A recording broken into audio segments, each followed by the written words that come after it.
देहरादून का ISBT bus stand. रात का समय था। लोग अपने सफर का इंतजार कर रहे थे। किसी को अंदाजा भी नहीं था कि कुछ ही दूरी पर खड़ी एक बस के अंदर एक लड़की अपनी जिंदगी का सबसे डरावना पल झेल रही थी। उसके साथ बेहद गंभीर अपराध हो रहा था। बाहर सैकड़ों लोग मौजूद थे। सबसे चौंकाने वाली बात यह थी कि उस लड़की के साथ दरिंदगी करने वाले कुल 5 लोग थे और सभी के सभी उम्र में काफी बुजुर्ग थे। यकीन मानिए, उस रात उस लड़की के साथ जो हुआ, उसकी कल्पना मात्र से रोंगटे खड़े हो जाते हैं। लेकिन जब आपको यह पता चलेगा कि वह लड़की आखिर कौन थी, तो निस्संदेह आपका खून खौल उठेगा। उत्तराखंड की राजधानी देहरादून का बस स्टैंड लगभग खाली हो चुका था। केवल कुछ ही यात्री वहां मौजूद थे। वही लोग थे जिनकी बसें रात में चलने वाली थीं। लेकिन उन्हीं में एक लड़की भी खड़ी थी। देखने से ही साफ लग रहा था कि वह बहुत परेशान थी, लेकिन वहां मौजूद किसी भी व्यक्ति ने उससे उसकी परेशानी के बारे में नहीं पूछा। कुछ ही देर बाद बस स्टैंड पर ड्यूटी कर रहे एक गार्ड की नजर उस लड़की पर पड़ी। जैसे ही वह गार्ड उसकी ओर बढ़ा, उसे कुछ अजीब महसूस हुआ, क्योंकि लड़की असहज लग रही थी। वह खुद को बार बार ठीक करने की कोशिश कर रही थी, अपने कपड़ों को सही कर रही थी और डर के मारे इधर उधर देख रही थी। ऐसा लग रहा था जैसे वह बहुत घबराई हुई हो। गार्ड ने गौर किया कि लड़की जिस दिशा में बार बार देख रही थी, उधर एक व्यक्ति भी घूम रहा था। उसकी नजरें उसी व्यक्ति पर टिकी थीं और उसका असहज होना इस बात का संकेत दे रहा था कि कुछ न कुछ गड़बड़ जरूर है। गार्ड को लगा कि शायद यही व्यक्ति इस बच्ची को परेशान कर रहा है। लड़की की उम्र देखने से लगभग 15 से 16 साल लग रही थी और उसकी मानसिक स्थिति भी ठीक नहीं लग रही थी। इससे पहले कि गार्ड उससे कुछ पूछ पाता, लड़की ने खुद ही उससे सवाल कर लिया। मुझे पंजाब के पटियाला जाना है। यहां से पंजाब के लिए बस कितनी देर में जाएगी? शायद अगर वह लड़की उस गार्ड से बस के बारे में न पूछती और अगर उसे पटियाला जाने वाली बस समय पर मिल जाती, तो यह घटना हमेशा के लिए एक राज बनकर रह जाती। लेकिन गार्ड को लड़की की हालत ठीक नहीं लगी। उसे कुछ गलत महसूस हुआ, इसलिए उसने तुरंत चाइल्ड हेल्पलाइन नंबर 1099 पर कॉल किया और कहा, सर, यहां दून आईएसबीटी के प्लेटफॉर्म नंबर 12 पर एक नाबालिग लड़की खड़ी है। मुझे इसकी हालत अजीब लग रही है। आप कृपया आकर देख लीजिए। हो सकता है कि आप इसकी स्थिति को बेहतर समझ सकें। और सूचना मिलते ही चाइल्ड वेलफेयर कमेटी की टीम उस बस स्टैंड पर पहुंची। कुछ ही देर बाद पुलिस भी वहां आ गई और गार्ड से उस लड़की के बारे में पूछताछ करने लगी। गार्ड ने वही सब बताया जो उसने देखा था। लड़की का डरा सहमा व्यवहार, बार बार कपड़े ठीक करना, असहज महसूस करना और उस अजनबी व्यक्ति की ओर बार बार देखना। पुलिस वाले लड़की के पास पहुंचे और जैसे ही उन्होंने उसे देखा, पहली नजर में ही महसूस हो गया कि कुछ न कुछ गलत जरूर हुआ है। हो सकता है कि वहां घूम रहे लोगों में से कोई उसे परेशान कर रहा हो। लेकिन जब पुलिस कर्मियों ने उससे बात करने की कोशिश की, तो वह और भी ज्यादा घबरा गई। उसने अपने बैग को कसकर पकड़ लिया और कांपने लगी। इतने सारे मर्दों को अपने आसपास देखकर वह पूरी तरह से असहज हो गई थी। पुलिस को तुरंत समझ आ गया कि यह लड़की पुरुषों से डर रही है। तुरंत जेंट्स पुलिस को पीछे कर दिया गया और केवल महिला पुलिस अधिकारी ही उसके पास रहीं। उनमें से एक ने नरम आवाज में उससे पूछा, बेटी, तुम कहां की रहने वाली हो और कहां जाना चाहती हो? लड़की ने धीरे से जवाब दिया, मुझे पंजाब के पटियाला जाना है।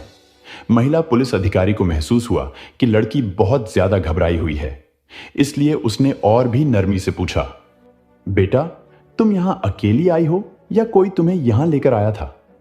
पुलिस बार बार सवाल पूछ रही थी, लेकिन लड़की बहुत कम जवाब दे रही थी।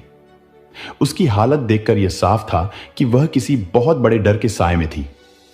हालांकि उसने ज्यादा कुछ नहीं बताया, लेकिन पुलिस वालों को इतना समझ आ गया कि यह लड़की किसी गंभीर मुसीबत में फंसी हुई है। इसके बाद लड़की को पुलिस स्टेशन ले जाया गया।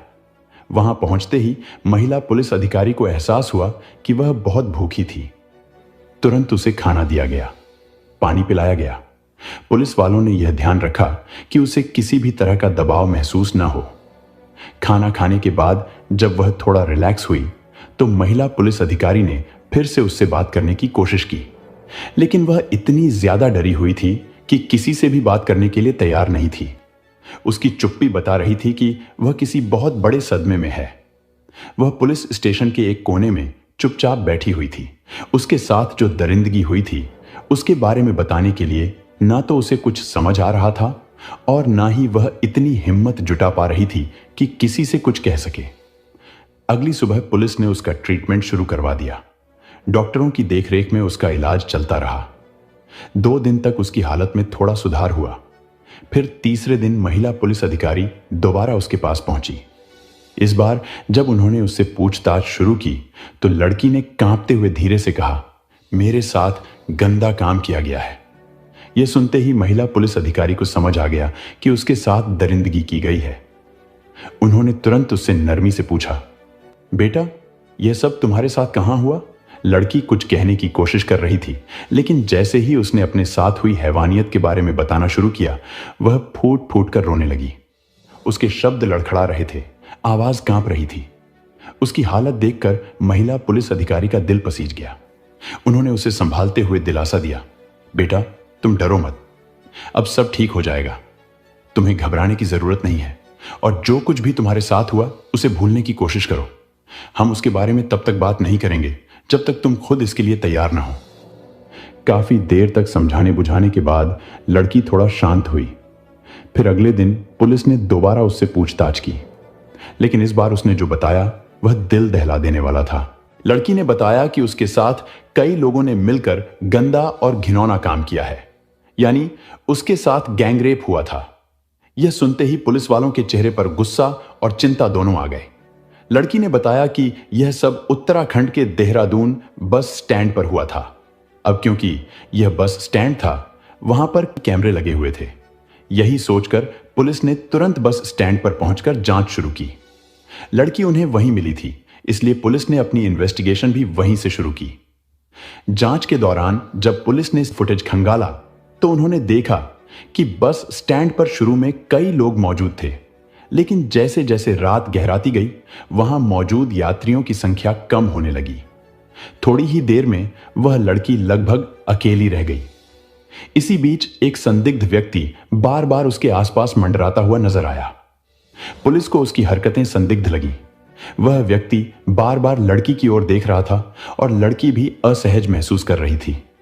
जब पुलिस ने यह फुटेज लड़की को दिखाया तो वह फूट फूट कर रोने लगी। उसने कांपती आवाज में कहा, हां यही वह दरिंदा है, लेकिन इसके अलावा भी कई और लोग थे। इसके बाद पुलिस ने उस संदिग्ध व्यक्ति की फोटो फुटेज से निकलवाई और उसे लेकर बस स्टैंड पर दोबारा जांच शुरू की। बस अड्डे पर काम करने वाले लोगों को जब यह तस्वीर दिखाई गई तो उनमें से कई ने उसे पहचान लिया। हां, यह आदमी अक्सर यहीं दिखता है। और जब पुलिस को उसका नाम और पता मिल गया तो टीम ने तुरंत उसे गिरफ्तार कर लिया।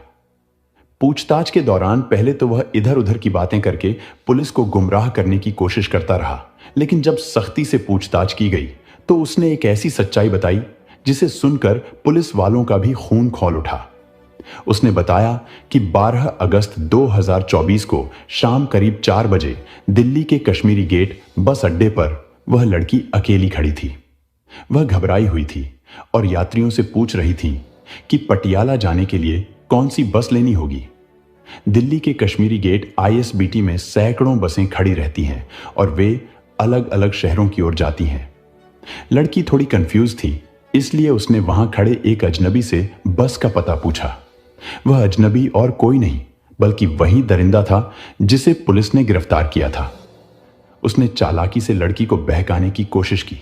तुम गलत जगह खड़ी हो, उसने बड़ी सहजता से कहा। पटियाला की बस यहां से नहीं मिलती। लड़की थोड़ी संकोच में पड़ गई। उसने घबराते हुए कहा, भैया मुझे बस का ही पता पूछना था। उस आदमी ने तुरंत जवाब दिया, हाँ हाँ मैं तुम्हारी मदद ही कर रहा हूं। अगर तुम यहीं खड़ी रही तो तुम्हारी बस छूट जाएगी। आओ मैं तुम्हें सही जगह तक छोड़ देता हूं। लड़की को कुछ अजीब तो लगा, लेकिन वह पहले से ही डरी हुई थी। वह अकेली थी और उसे जल्दी से जल्दी अपनी बस पकड़नी थी। यही उसकी सबसे बड़ी गलती साबित हुई। जांच में आगे यह भी सामने आया कि वह आदमी अकेला नहीं था। उसके गिरोह के और भी लोग मौजूद थे जो ऐसी मासूम लड़कियों को बहाने से अपने जाल में फंसाने का काम करते थे। अब पुलिस के सामने सबसे बड़ा सवाल यह था कि इस गैंग में और कौन कौन शामिल था। CCTV फुटेज से पुलिस को कुछ और संदिग्ध चेहरे भी नजर आए। वे उसी रात बस स्टैंड पर मंडरा रहे थे। इनमें से एक चेहरा उस व्यक्ति का भी था जिसे देखकर लड़की दोबारा रोने लगी थी। वह भी एक बस का ड्राइवर था। उसने लड़की से कहा, परेशान मत हो, जो सामने बस खड़ी है उसमें बैठ जाओ। वह बस दिल्ली से देहरादून जाने के लिए तैयार थी। लड़की को भरोसा दिलाया गया कि उसे किराया देने की भी जरूरत नहीं है और जब उसका स्टॉप आएगा तो उसे बता दिया जाएगा। लड़की, जो पहले से ही घबराई हुई थी, बिना ज्यादा सवाल किए उस बस में बैठ गई। बस धीरे धीरे चलने लगी और रात करीब 10:30 पर उत्तराखंड की राजधानी देहरादून के बस स्टैंड पर जाकर रुकी। यह बस का आखिरी स्टॉप था, इसलिए सभी यात्री एक एक करके उतरने लगे। जब सारी सवारियां चली गईं, तो लड़की अकेली रह गई। थोड़ी ही देर में बस का कंडक्टर और ड्राइवर उसके पास आए। उन्होंने मुस्कुराते हुए कहा, पटियाला यहां से ज्यादा दूर नहीं है, लेकिन वहां जाने के लिए तुम्हें दूसरी बस पकड़नी पड़ेगी। फिर ड्राइवर ने धीरे से कहा, पटियाला जाने वाली बस थोड़ी देर बाद आएगी, तब तक तुम हमारे साथ बैठो, घबराने की कोई जरूरत नहीं। लड़की को उनकी बातों में कुछ अजीब तो लगा, लेकिन उसके पास कोई और चारा नहीं था। वह पहले ही थकी हुई थी और डर के मारे कुछ समझ नहीं पा रही थी। कुछ देर बाद ड्राइवर और कंडक्टर उसे बस के पीछे की ओर ले गए। पहले तो उन्होंने उसे बहलाने की कोशिश की, लेकिन धीरे धीरे उनकी असली नीयत सामने आने लगी। उन दोनों ने लड़की के शरीर के अलग अलग हिस्सों को छूना शुरू किया। जब लड़की ने रोकने की कोशिश की तो उन्होंने जबरदस्ती उसके कपड़े उतारने शुरू कर दिए। वह चिल्ला रही थी, रो रही थी, गिड़गिड़ा रही थी, लेकिन उन्होंने कोई दया नहीं दिखाई। ड्राइवर और कंडक्टर बारी बारी से उसके साथ घिनौना कृत्य करने लगे। लड़की की चीखें बस के अंदर गूंज रही थीं, लेकिन बाहर सुनने वाला कोई नहीं था। ठीक उनकी बस के बराबर में एक और बस खड़ी थी जो ऋषिकेश से दिल्ली जाने वाली थी। उस बस के अंदर 2 अन्य ड्राइवर बैठे हुए थे। लड़की की दर्दनाक चीखें जब उनके कानों तक पहुंची तो वे कुछ देर तक चुपचाप सुनते रहे, लेकिन जब आवाज लगातार बढ़ती गई तो वे संदेह में बस से बाहर निकले और उस बस के अंदर झांक कर देखा। जैसे ही उन्होंने अंदर का नजारा देखा, वे सन्न रह गए। बस की पिछली सीट पर एक लड़की बुरी हालत में पड़ी थी और उसके ऊपर कंडक्टर और ड्राइवर झुके हुए थे। उनकी हैवानियत साफ नजर आ रही थी। अब सवाल यह था कि क्या वे दोनों ड्राइवर इस अपराध को रोकेंगे या फिर इस घिनौने खेल का हिस्सा बन जाएंगे।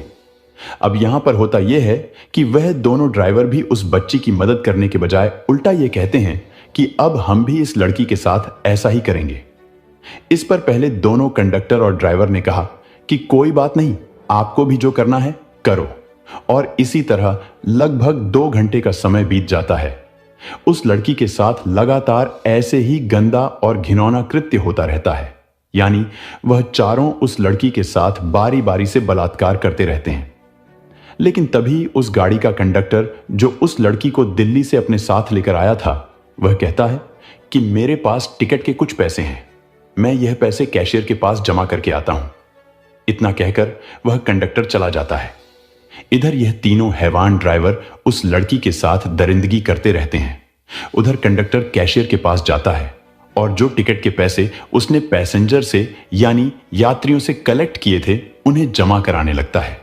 लेकिन तभी कैशियर उससे कहता है कि तुम्हारी गाड़ी तो दिल्ली से रात 10:30 के आसपास बस स्टैंड पर आ चुकी थी, तो फिर तुम 2-2.5 घंटे के बाद कैश जमा कराने क्यों आए हो, और इतनी देर तक तुम कहां थे। तो इस पर वह कंडक्टर कहता है कि साहब बस ऐसे ही मैं थोड़ा बिजी हो गया था, जिसकी वजह से मैं आज लेट हो गया हूं। लेकिन जब कैशियर ने उससे तरह तरह के सवाल पूछने शुरू किए तो वो उसके सवालों के सामने ज्यादा देर टिक नहीं पाया और आखिर उसने कैशियर को भी बता दिया कि साहब मेरी गाड़ी के अंदर एक लड़की है, अगर तुम भी चलना चाहो तो मेरे साथ चल सकते हो। कैशियर ने जैसे ही यह बात सुनी तो वो भी उसके साथ जाने के लिए तैयार हो गया। इसके बाद जब वो कैशियर उस गाड़ी के अंदर जाता है तो देखता है कि 2 ड्राइवर उस लड़की के साथ गंदा घिनौना कृत्य कर रहे थे।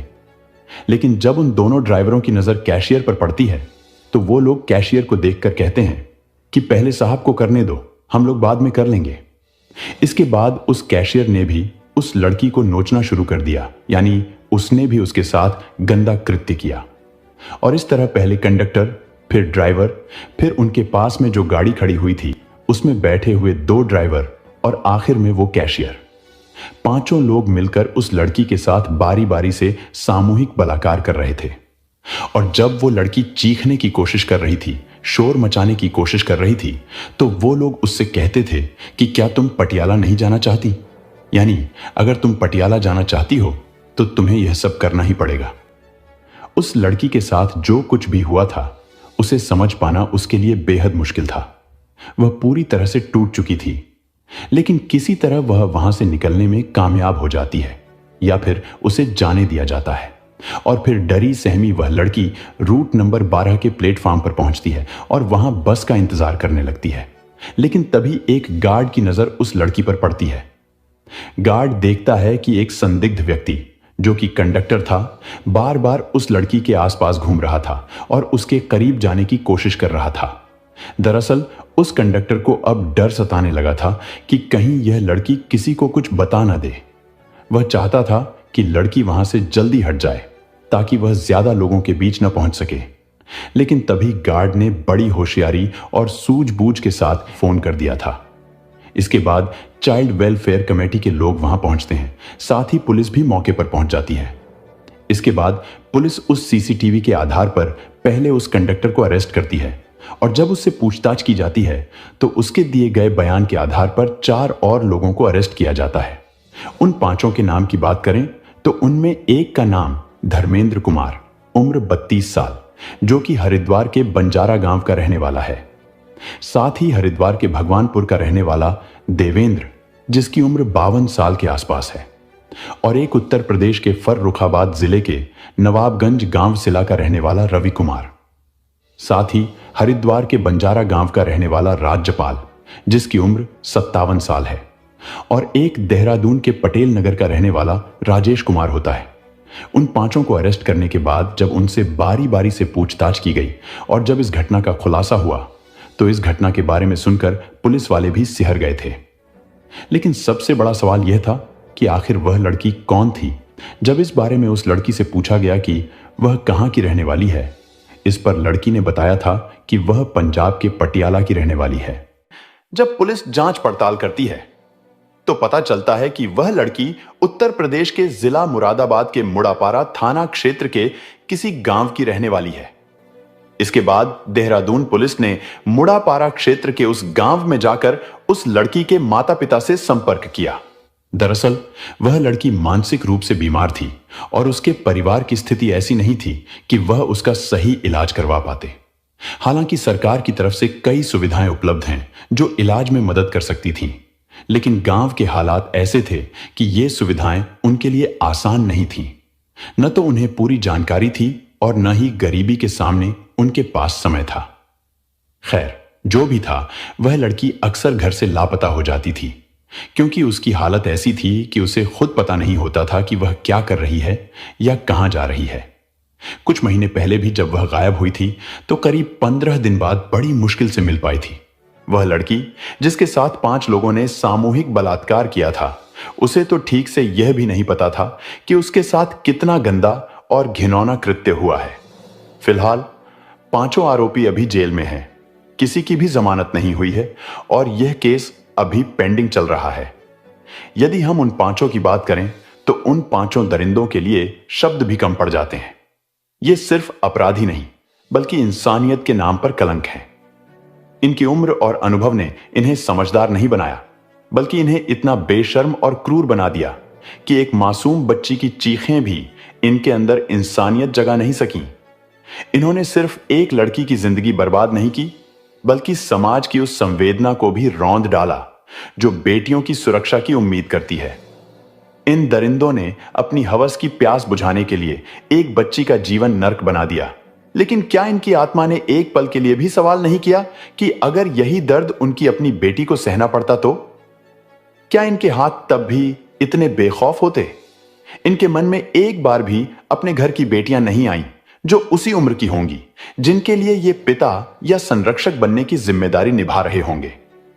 ऐसे लोग समाज में जहर की तरह हैं जिनका जिंदा रहना हर मासूम के लिए खतरा है। इनकी सजा सिर्फ जेल में कैद नहीं होनी चाहिए बल्कि इन्हें ऐसा दंड मिलना चाहिए कि आगे कोई भी दरिंदा ऐसी घिनौनी सोच के बारे में सोचने से पहले 1000 बार कांप उठे। ये वो लोग हैं जो कानून की धीमी प्रक्रिया का फायदा उठाकर बचने की उम्मीद करते हैं, लेकिन समाज और कानून को मिलकर ऐसा उदाहरण पेश करना होगा कि ये नाम इंसानियत की किताब में हमेशा के लिए काले धब्बे बनकर दर्ज हो जाएं। इनकी सजा सिर्फ मौत नहीं होनी चाहिए, बल्कि इन्हें वह दर्द दिया जाना चाहिए जो इन्हें हर दिन यह एहसास कराए कि उन्होंने क्या किया और क्यों समाज उन्हें कभी माफ नहीं करेगा। इस पूरी घटना के बारे में आपकी क्या राय है? कमेंट बॉक्स में जरूर बताएं। अगर हमारी मेहनत पसंद आई हो तो इस वीडियो को लाइक और शेयर जरूर करें। अगर आपने अब तक हमारे चैनल को सब्सक्राइब नहीं किया है तो प्लीज सब्सक्राइब कर लीजिए। जय हिंद।